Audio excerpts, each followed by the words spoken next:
नारायण नारायण नारायण श्रीमन नारायण नारायण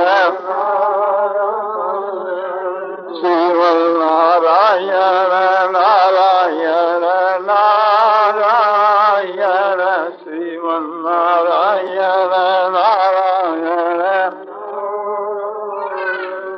श्रीमन नारायण नारायण नारायण श्रीमन नारायण नारायण श्रीमन नारायण नारायण नारायण श्रीमन नारायण नारायण श्यावर रामचंद्र की जय, मोर मुकुट वंशी वाले की जय। यद यदा श्रुति श्रेष्ठ तत्त देवी त्रोजनो शयत प्रमाण कुरुते लोक तदनुवर्तते। भगवान ने गीता की 30 अध्याय के 21 के श्लोक में कहा है कि यत यत आचरते श्रेष्ठ श्रेष्ठ पुरुष जो जो आचरण करता है, इतर जन माने दूसरे उसी के अनुसार आचरण करते हैं।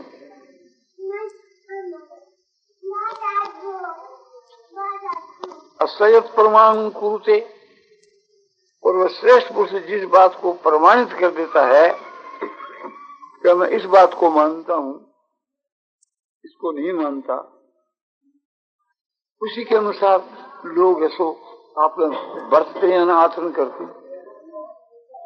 तो श्रेष्ठ पुरुषों का अनुकरण करना, आचरण का अनुकरण करना और उनकी आज्ञा का पालन करना, ये दोनों ही बात हमारे लिए बहुत ही बढ़ करके है। तो सबसे उत्तम श्रेष्ठ पुरुष मर्यादा पुरुषोत्तम भगवान राम हुए। स्वयं भगवान राम ने तुलसीकृत रामायण के बीच के वहां उपदेश देते हुए और अपनी प्रजा के प्रति उपदेश देते हुए उन्होंने ये बात खुद कही है। सो सेवक प्रियतम मम सोई, सो सेवक प्रियतम मम सोई, मम अनुशासन मानहि जोई, मम अनुशासन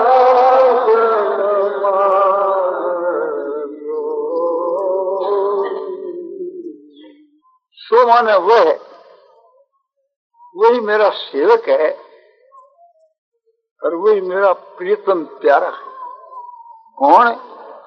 जो मेरे शासन को मानता है, मेरी आज्ञा का पालन करता है। तो भगवान की आज्ञा का पालन करना बहुत उत्तम है। भगवान मर्यादा पुरुषोत्तम है, उनसे बढ़कर और कोई वार न कोई होने का। जो भगवान ने खुद उपदेश दिया है रामायण के मां श्री रामचंद्र जी ने रामायण में, श्री कृष्णचंद्र जी ने गीता में, तो अक्षर से उसका पालन करना चाहिए। एक नंबर बात है।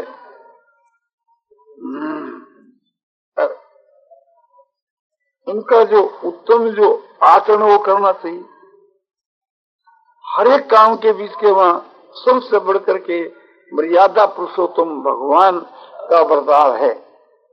तो भगवान ने जिस प्रकार का बर्ताव किया वैसा ही हम लोगों को अपने बर्ताव करना चाहिए। भगवान की आज्ञा का भी पालन करना चाहिए श्री रामचंद्र जी की, और उनका जो आचरण का भी अनुकरण करना चाहिए। तो इससे भगवान की समृद्धि भी रहती है और भगवान की लीला की भी समृद्धि रहे, भगवान के स्वरूप की भी समृद्धि रहे और साथ साथ में गुणों की भी समृद्धि रहे। और आचरणों में तो प्रभाव और गुण सभी आ जाते हैं। तो भगवान की लीला के साथ के बीच में भगवान के स्वरूप की स्मृति और भगवान के गुणों की स्मृति, प्रभाव की स्मृति, और फिर उसका तत्व और रहस्य में जाओ तो बस बेड़ा पार। जिस प्रकार भगवान ने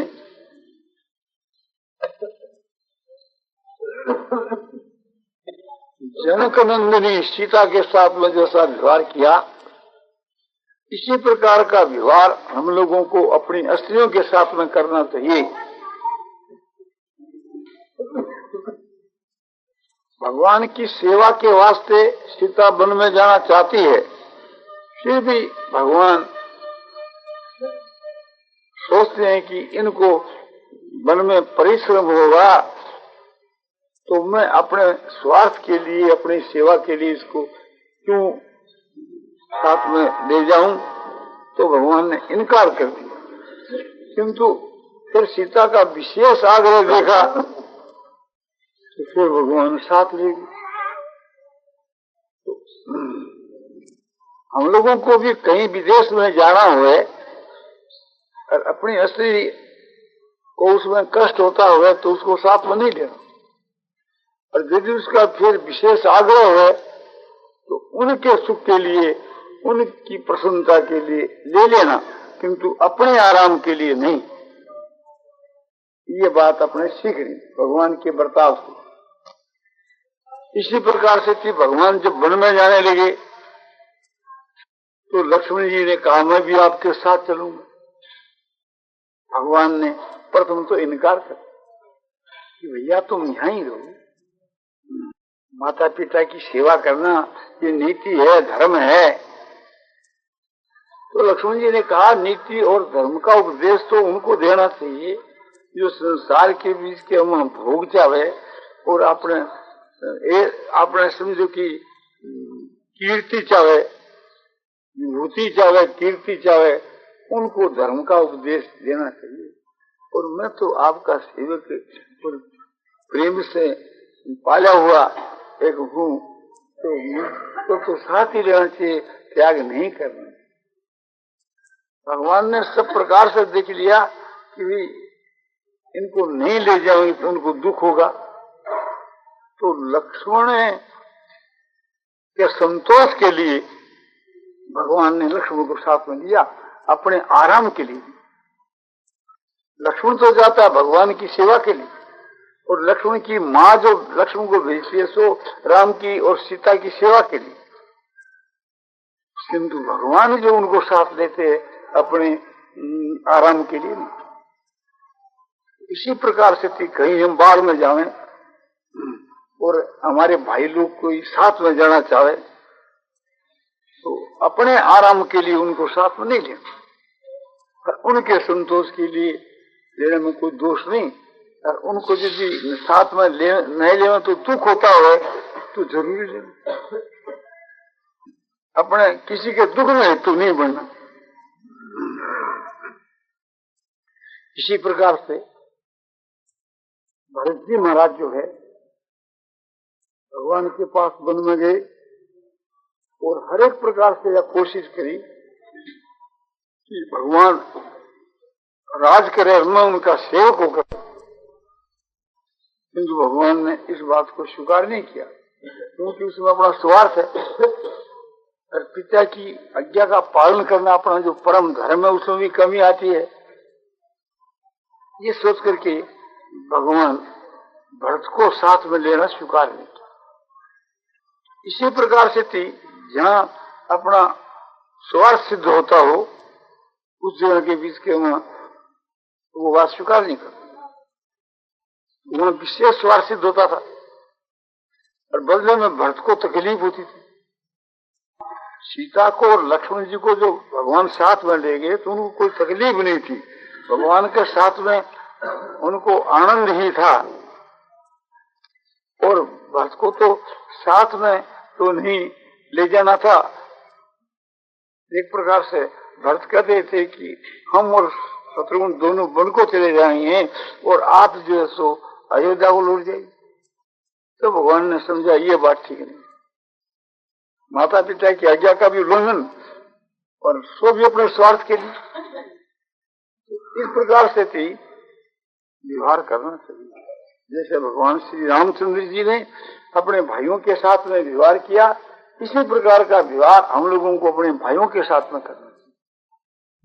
और श्री रामचंद्र जी ने अपने माता पिता के साथ में जैसा व्यवहार किया, ऐसा हम लोगों को अपने माता पिता के साथ में, बड़ों के साथ में वैसा ही व्यवहार करना चाहिए। माता जो कहती है, वो चाहती है राम बन को जा। पिताजी कहते हैं कि मेरी आज्ञा का उल्लंघन कर दो, और एक प्रकार से कोई बात नहीं। तो भगवान ने सोचा कि पिता की आज्ञा का उल्लंघन करना ये मेरे लिए ठीक नहीं है, और पिता कहते हैं किंतु इनका वचन मिथ्या हो जाएगा तो फिर इनको भी परलोक में दंड मिलेगा। तो कहा, हे केकई, पिता की आज्ञा के लिए तुम जो कह रही हो क्या कर, पिता की आज्ञा से मैं अग्नि में कूद पड़ सकता हूँ, विष खा सकता हूँ, भर में जाना तो क्या बात। माता कौशल्या को कहते हैं कि ठीक है, तुम्हारी आज्ञा जो है जाने नहीं की है, किंतु माता की आज्ञा पिता से भी बढ़कर है। तो वन में जाने के लिए पिता की केवल आज्ञा नहीं, एक ही जो मेरी माँ उसकी भी आज्ञा है, तो उस तरफ में दो हो जाते हैं, इस तरफ तुम एक है। तो उनकी आज्ञा पहला पालन कर लूं, उसके बाद में तुम्हारी आज्ञा का भी पालन करूं। तो जिस प्रकार से श्री रामचंद्र जी ने सबको संतोष कराते हुए और संजय की आज्ञा का पालन किया।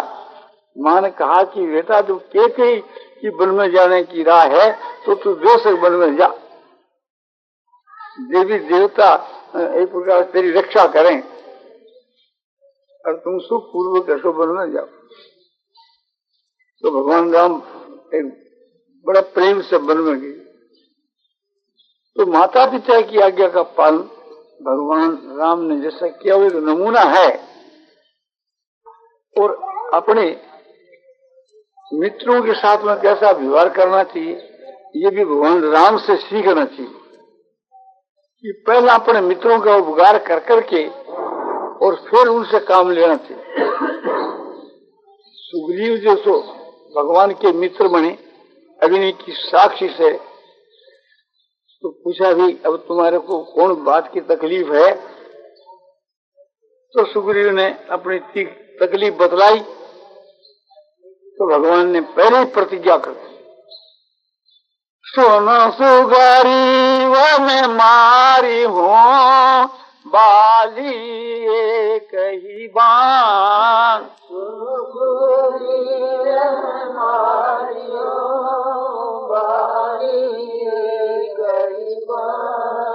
ब्रह्म रुद्र शरणागत हूँ गए न उबरे प्राण सियावर रामचंद्र की जय।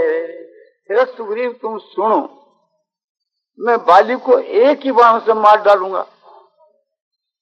ब्रह्म माने ब्रह्मा और रुद्र उनकी भी वो शरणागत चला जाएगा तो उसके प्राण नहीं बचेगी। मैं ब्रह्मा जी को शिव जी को अपना समझा दूंगा और उसको मार कर, क्यों कि तुम हमारे मित्र हो। जे न मित्र दुख होगी दुखारी,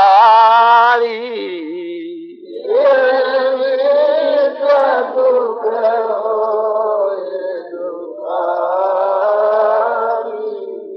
नहीं विलोकत पातक भारी,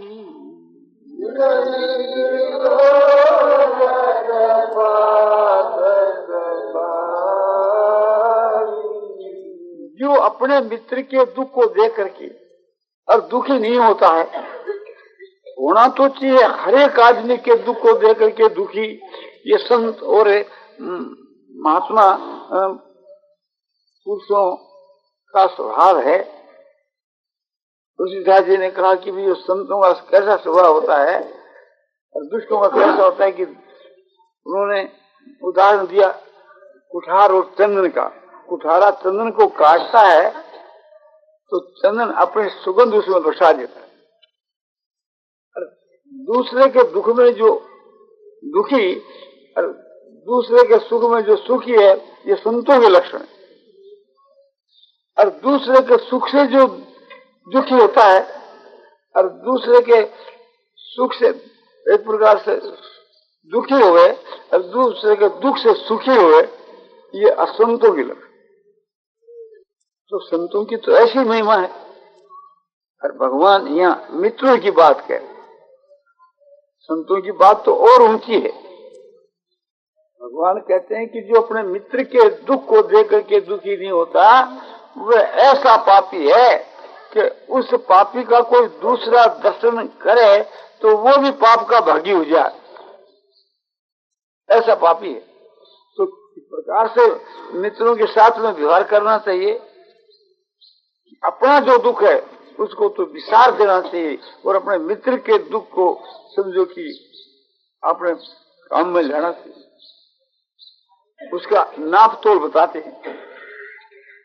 निज दुख गिरी सम राज करी जाना, निज दुख गिरी सम राज करी जाना, मित्र के दुख रज मेरु समाना, मित्र के दुख रज मेरु समाना। अपना पहाड़ के समान दुख हुए तो उसको एक रज के समान, बाड़ी के किणके के समान समझना चाहिए। और अपने मित्र का दुख यदि बाड़ी के किणके के समान हुए तो उसको मेरु पहाड़ के समान समझना।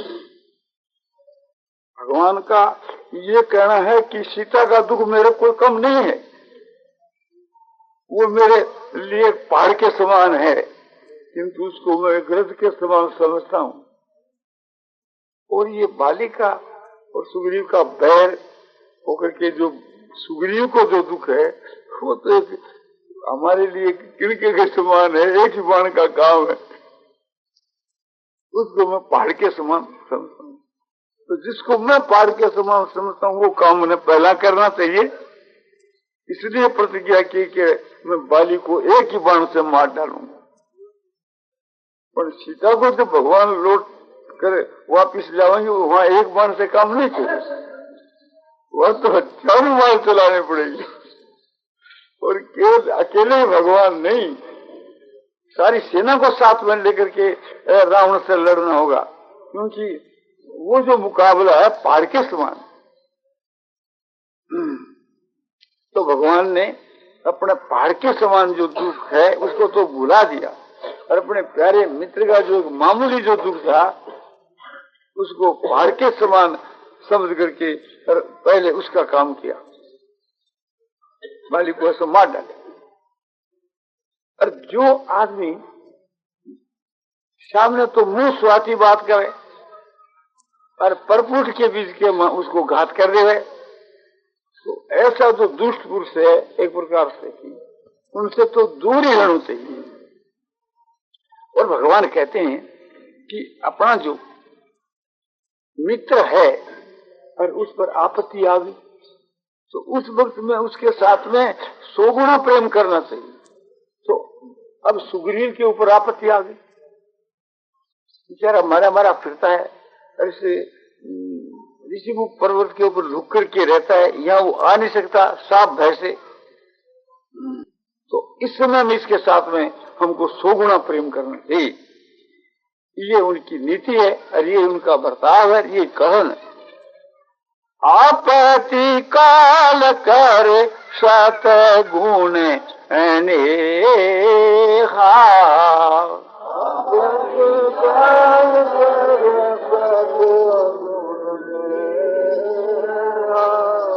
श्रुति कह संत मित्र गुण एहा,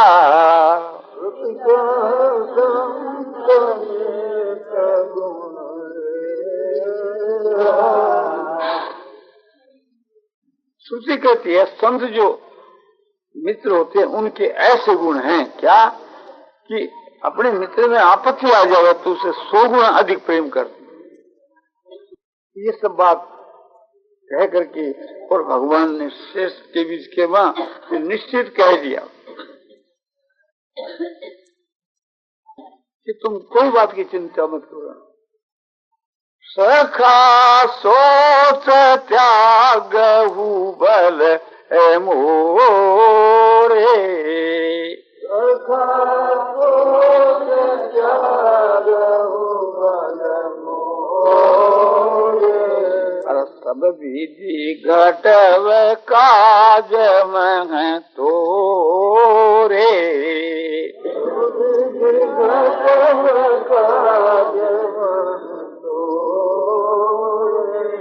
और दूसरा ऐसा भी पाठ आता है सब विधि करव काज में तोरे,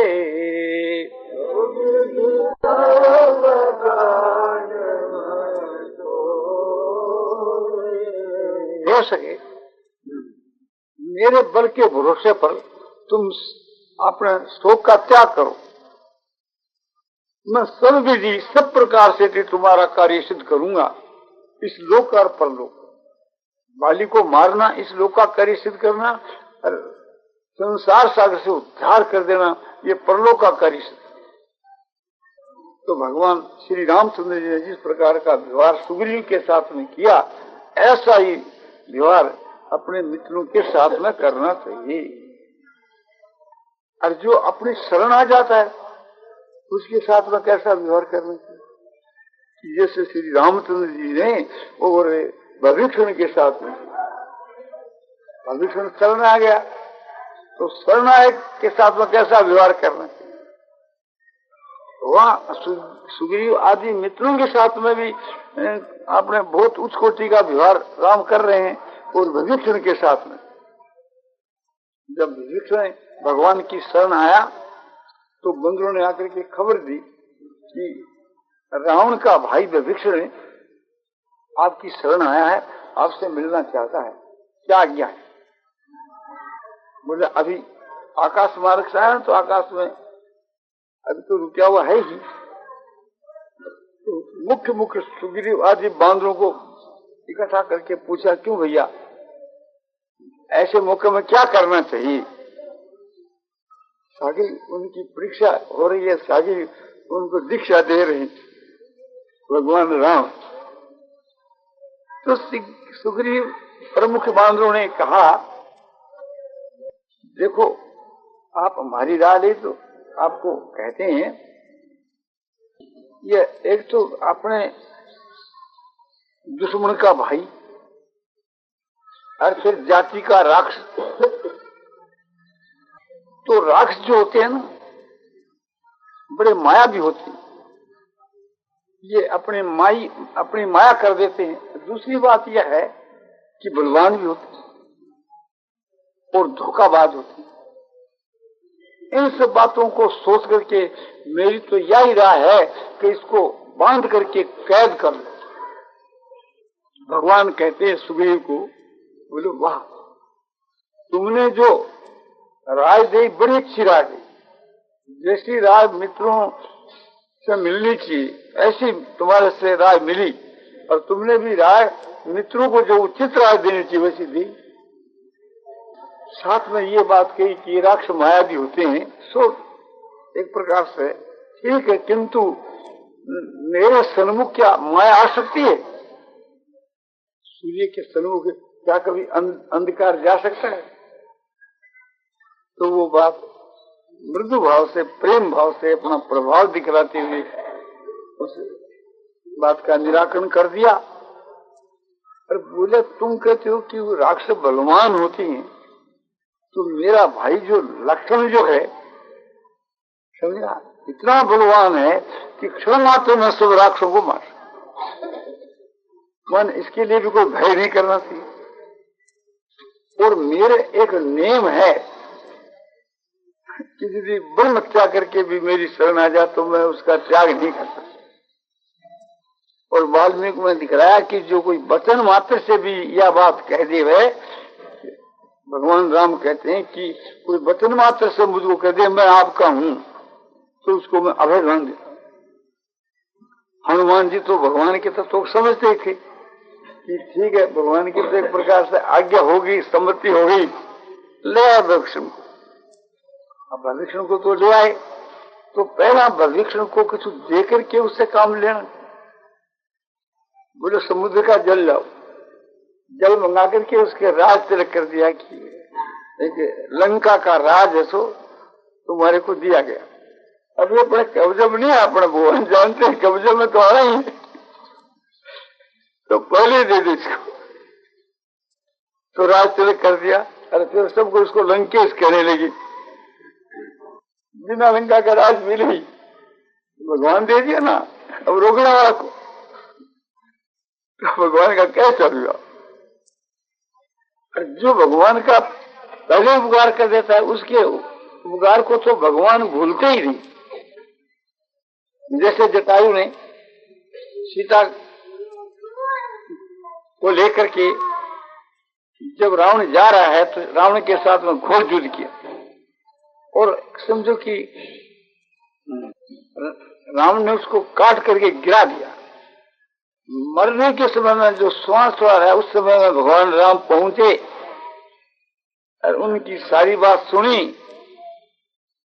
सुन करके भगवान रामचंद्र जी आंखों में आंसू भर करके के और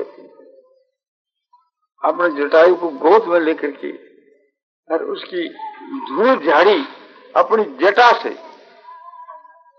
और फिर उसको परम धाम को भेज दिया। जो मानस भक्ति एक प्रकार से किंतु भगवान राम का काम किया ना, और भगवान बोले कि मैं इसका क्या बदला उतार सकता हूं। इसी प्रकार से थी हनुमान जी ने भगवान की सेवा की, सीता जी के पास में खबर पहुंचाई और लक्ष्मण के लिए संजीवनी बूंटी लाए। कोई भी काम हनुमान के प्रति महाराज कहते तो एकदम आनंद के मां मुग्ध हो जाता, बड़ी प्रसन्नता होती। भगवान के मिलने से जैसे हम लोगों को प्रसन्नता हुए, यदि मिल जाए तो उससे भी बढ़कर के भगवान की आज्ञा पालन में हनुमान को प्रसन्नता होती थी। वाल्मीकि रामायण में भगवान ने कहना पड़ा कि हनुमान मैं तुम्हारा ऋण हूं और तुम्हारे ऋण को दूर करना नहीं चाहता, कायम ही रखना चाहता हूं। क्यों? कि तुम्हारे में संकट पड़े और मैं तुम्हारा प्रतिउपकार करूं तब तुम्हारे ऋण से दूर हूं, तो मैं चाहता ही नहीं कि तुम्हारे में संकट आ रहा क्यों, चाहे मैं ऋण होकर ही रहूं। तो कैसा विवाद मुनियों के साथ में कैसा, और अपने प्रजा के साथ में कैसा, भाइयों के साथ में कैसा, और मित्रों के साथ में कैसा, ये सब देखना चाहिए हम लोगों को। हम लोग रामायण पढ़ते हैं, पढ़ करके गुणते नहीं, उसका अनुशीलन नहीं करते, उससे शिक्षा ग्रहण नहीं करते। इस कारण से तो एक प्रकार से हम लोग आगे नहीं बढ़ रहे हैं। भगवान जब लंका से लौट करके आए तो बंदरों को कहते हैं कि हमारी जो विजय हुई ये विशेष जी महाराज जो हमारे गुरु हैं इनकी कृपा से हुई है। मालूम है इनकी कृपा वहां काम कर रही थी। कैसा व्यवहार करते हैं। उनका भाई भरत भगवान से किसी उपदेश की बात पूछना चाहता है, किंतु अपना बड़ा भाई है, संकोच होता है। हनुमान से कहा कि हनुमान तुम हमारे लिए पूछ लो। हनुमान ने कहा कि महाराज भरत जी कुछ पूछना चाहते हैं किंतु आपको देखकर संकोच होता है। हनुमान तुम तो हमारे स्वभाव को जानते हो। अरे हमारे सामने संकोच कौन बात का, या तो संकोच और भय किसी को करना ही नहीं चाहिए। तो प्रेम से भरत जी पूछते हैं भगवान इसलिए का विवाह बड़े प्रेम से देते हैं। प्रजा के साथ में कैसा विवाह, हर एक के साथ में उनका व्यवहार देखना चाहिए। प्रजा को बुला करके भगवान किस प्रकार की शिक्षा देते हैं, विनय भाव से, प्रेम भाव से और निरभिमान से, समभाव से। सुना हो सकल पूर जन्म में वाणी, सकल पूर जन्म कहूँ न कछु ममता और आनी,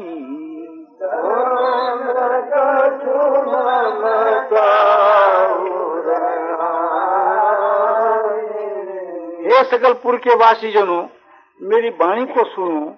मैं कुछ ममता या न हेमता करके ये बात नहीं कहता हूँ, अभिमान करके कुछ नहीं कहता हूँ।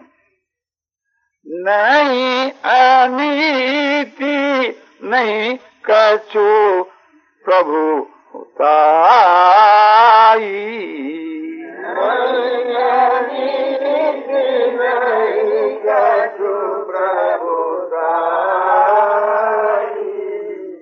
करहु सुनहु करहु जो तुम ही सुहाई,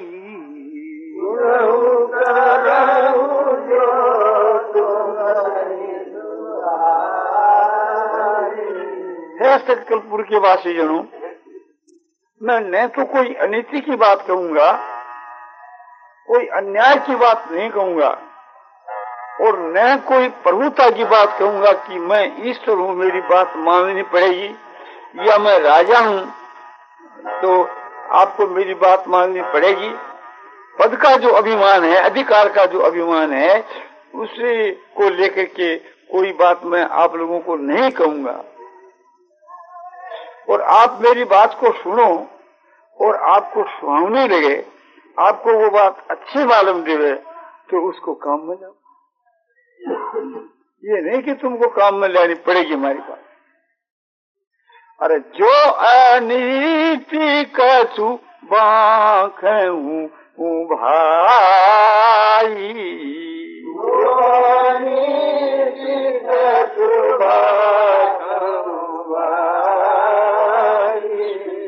तो मोहि बर जाऊ भय विसराई, तो मोहि बर जाऊ भय विसराई।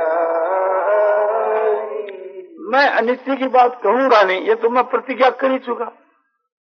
किंतु यदि कोई मेरे से अनिति की बात निकल जावे तो भय को छोड़ करके और मुझको मना कर देना।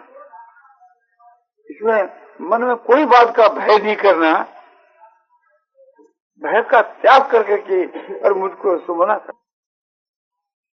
कैसी उत्तम बात की। फिर वही बात कही जो पहला मैं कह चुका आगे, सो सेवक प्रियतम मम सोई, सो सेवक प्रियतम मम सोई, और मम अनुशासन मानहि जोई,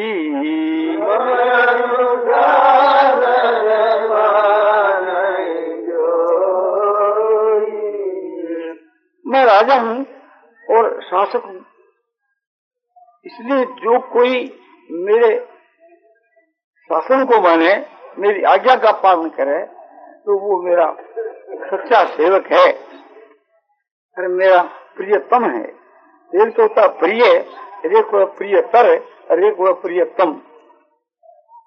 तो प्रिय से प्रियतर श्रेष्ठ है, प्रियतर से प्रियतम सबसे बढ़कर प्यारा है। इसीलिए स्त्री के लिए पति है सो प्रियतम है, हम लोगों के लिए भगवान है सो प्रियतम है। तो भगवान कहते हैं कि वो मन अतंत प्यार हो। जैसे भगवान कृष्ण जी कहते हैं ना, गीता की 12वें अध्याय के माँ 13 श्लोक से लेकर अध्याय समाप्ति पर्यंत कि यो मत भक्त में प्रिय, यो मत भक्त में प्रिय। और जो इस मेरे उपदेश को जो काम में लावे वो तो समझो कि अतिशय प्रिय है। भगवान का वो अतिशय प्रिय कौन है कि जो मैं उपदेश दिया, इस उपदेश को जो काम में लावे। तो भगवान कहते हैं कि वो मेरा प्रियतम है। तो हम लोगों को तो भगवान का प्रियतम बनना चाहिए, और प्रियतम तभी बनेंगे कि उसकी आज्ञा का पालन करेंगे और उसका अनुकरण करेंगे। तो भगवान श्री राम को याद कर करके उसके अनुसार ही हम लोगों का व्यवहार होना चाहिए सबके साथ में। भगवान ने देखो कैसा प्रजा के साथ में व्यवहार किया, और मुनियों के साथ में, मुनियों से जब मुलाकात होती तो भगवान उनके चरणों में गिर जाते। तो भगवान मर्यादा पुरुषों में शिष्टाचार जो भगवान का एक ही नंबर, और 2 नंबर के महाराजा युधिष्ठिर, किंतु इस समय के मां न तो भगवान राम ही है न राजा युधिष्ठिर है। तो उनकी जो बातें शास्त्रों में भरी हुई है, श्रेष्ठ पुरुषों की बातें जो भरी हुई है, उनका जो आचरण व्यवहार, उसका अनुकरण हम लोगों को करना चाहिए। और वर्तमान के बीच में कोई ऐसा महापुरुष मिल जाए ईश्वर की कृपा से, तब तो और भी सुगमता है, उसको देखते रहे, करते रहे। तो ये बात तो एक प्रकार से अपने बस की नहीं। कोई अपना पूर्व का बड़ा भारी पुण्य पुंज हो गए, उन्हें इकट्ठा हुए, तभी संत महात्माओं के दर्शन होते हैं। तुलसीदास जी कहते हैं, पुण्य पुंज बिन मिले ही न संता,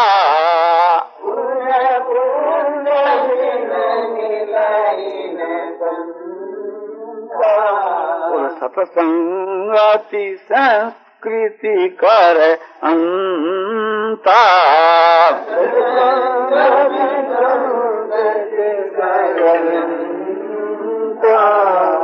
जो पुण्य पुंज है, सहकाम जो शास्त्रविद कर्म है, उनका नाम भी पुण्य है, किंतु वो सहकाम कर्म है, वो तो फल देकर के समाप्त हो जाता है, उसकी अपने पूंजी नहीं होती। वो एक प्रकार से उसकी पूंजी नहीं समझी जाती। निष्काम भाव से जो कर्म किया जाता है वो पूंजी के रूप में, उसका जो पूंजी के रूप में वह इकट्ठा होता है। ऐसा पुण्यों का जो पुंज है, बहुत ही पुण्यों का समूह है, उसके फल स्वरूप के वहाँ संत मिलते हैं। और संतों को जो मिलना है वो मुक्ति के देने वाला है, परमात्मा की प्राप्ति के देने वाला है। तो परमात्मा की प्राप्ति जिसका फल है वो है सत्संगति, और सत्संगति पुण्यों का जो पुण्य है उसका फल है सत्संगति, और सत्संगति का फल है परमात्मा की प्राप्ति। तो पूर्व के वहां जितने संत और महात्मा हुई, ये साक्षात भगवान के अवतार हुए, उनको याद करके हमारा कल्याण हो सकता है। और उनकी आज्ञा के पालन करने से इसमें तो करना ही क्या है, और उनका अनुकरण करें तब तो समझो कि उनके तुल्य हम बढ़ सकते हैं। इसलिए वो हम लोगों को अपने भगवान की लीला को याद करके उनका अनुकरण करना चाहिए, और उस लीला के वहां भगवान के गुणों का दर्शन करना चाहिए, प्रभाव का दर्शन करना चाहिए। भगवान की प्रत्येक लीला के वहां गुण प्रभाव तत्व रस भरी हुई रहती है। यहाँ भगवान जो है सुग्रीव की मित्रता के विषय में क्या कहें कि वाली को मैं एक ही बाण से मार डालूंगा, और मार भी दिया। तो ये भगवान का प्रभाव है। और भगवान मित्रता के विषय में कह रहे हैं कि मित्र के साथ में ऐसा व्यवहार करना चाहिए। भगवान के वहां गुण है, उत्तम गुण है मित्रों के साथ में कैसा प्रेम का व्यवहार करना, शरणागत आयु के साथ में कैसा व्यवहार करना है, ये भगवान का गुण है। और साथ साथ में प्रभाव कि क्या मेरे सन्मुख कोई माया को लेकर आ सकता है? ऐसा सा प्रभाव और रहस्य भी कि भविष्य के वहां क्या घटना होने वाली है इसको भगवान जानते हैं। इसलिए भविष्य के लिए रात तिलक कर देते हैं। तो ये रहस्य की बात है। और भगवान साक्षात परमात्मा थे, राम साक्षात परमात्मा थे, उनकी लीला से ये बात झलकती। तो ये उसका तत्व है। प्रजा के लिए जो भगवान उपदेश दे रहे हैं तो प्रथम मर्यादा के अनुसार नीति की बात कहते हैं, विनय की बात कहते हैं और समझो कि सरलता की बात कहते हैं और फिर उपदेश देते हैं अपनी भक्ति का। तो भक्ति के उपदेश में प्रभाव भरा पड़ा है और सुनने वाले सुनकर के भी कहते हैं वाह वाह वाह, ऐसी शिक्षा आपके बिना कौन ऐसा दे सकता है, माता पिता भी नहीं दे सकते।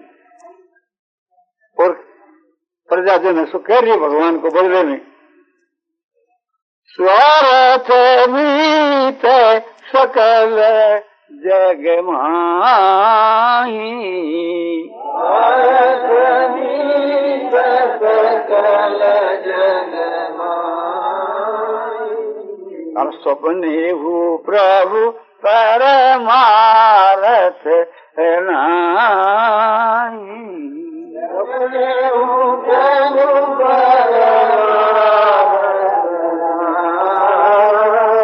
हे प्रभु सब कोई स्वार्थ के मित्र है, स्वार्थ के मनुहार है। अपने के वहां भी स्वार्थ को त्याग करके और दूसरे के हित के लिए मित्रता करने वाला नहीं है तो कोई भी नहीं है। बोले आपको और आपके भक्त को छोड़कर हे तू रहित जग जुग उपकारी,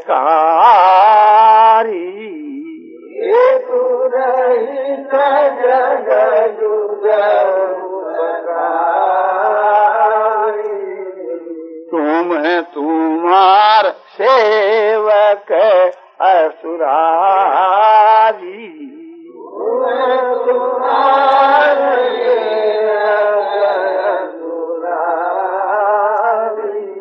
हे असुररी राक्षस और दुष्टों के विनाश करने वाले, हेतु रहित उपकार करने वाले या तो आप ही हैं या आपके सो भक्त। भक्तों को भगवान के बराबर कहा और भगवान ने भी खुद का गीता में उदारा सर्वे ज्ञानी त्वात्म में मतम, ऐसे सब एक उदारा, जितने जो भक्त है सभी उदार है और ज्ञानी जो भक्त है वो तो मेरा स्वरूप ही है, मैं हूँ। तो भगवान का कैसा उच्च कोटि का व्यवहार है। और भगवान के भक्तों की महिमा जितनी गाई जाओ उतनी थोड़ी। जैसे हम लोग अपना स्वार्थ सिद्ध करके के प्रसन्न होते हैं, उससे ज्यादा प्रसन्नता, आनंद और शांति दूसरों के उपकार करने के समय में मिलती है।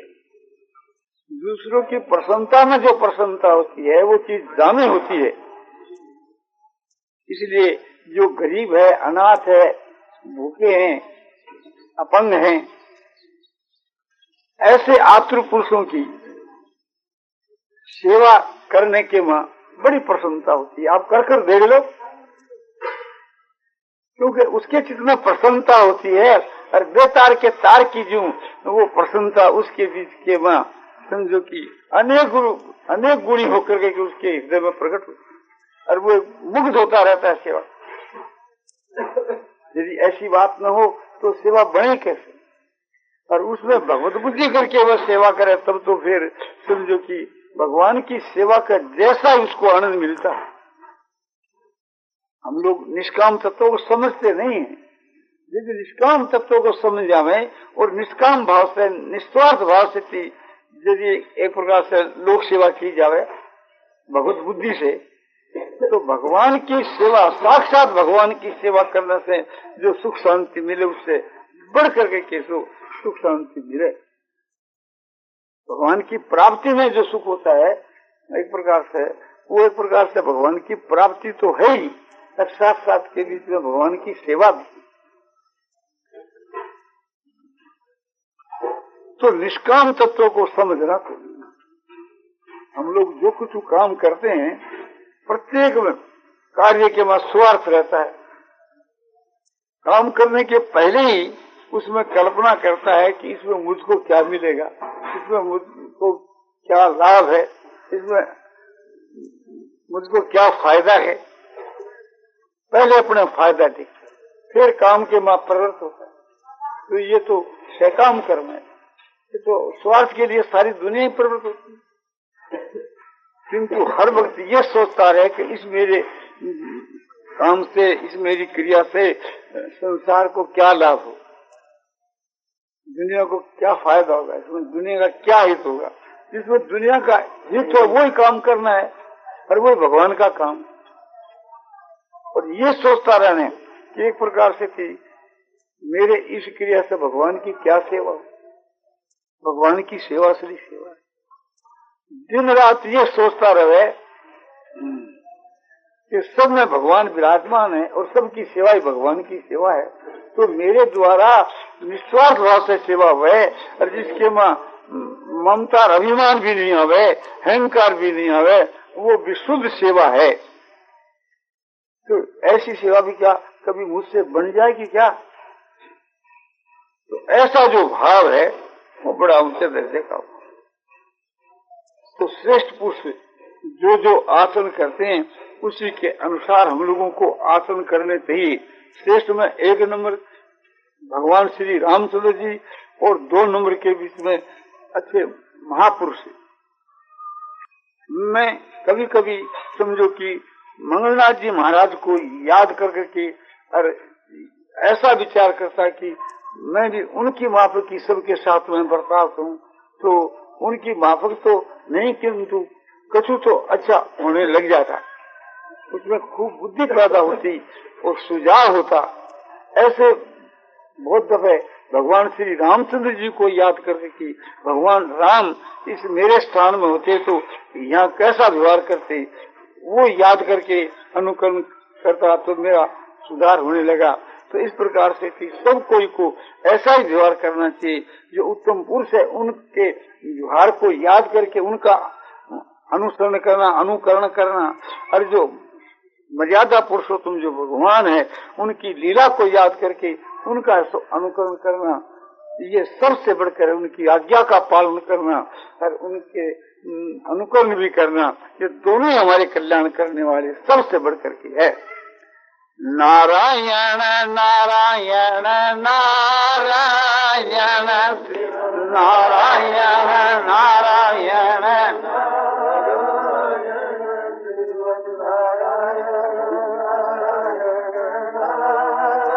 श्यावर रामचंद्र की जय।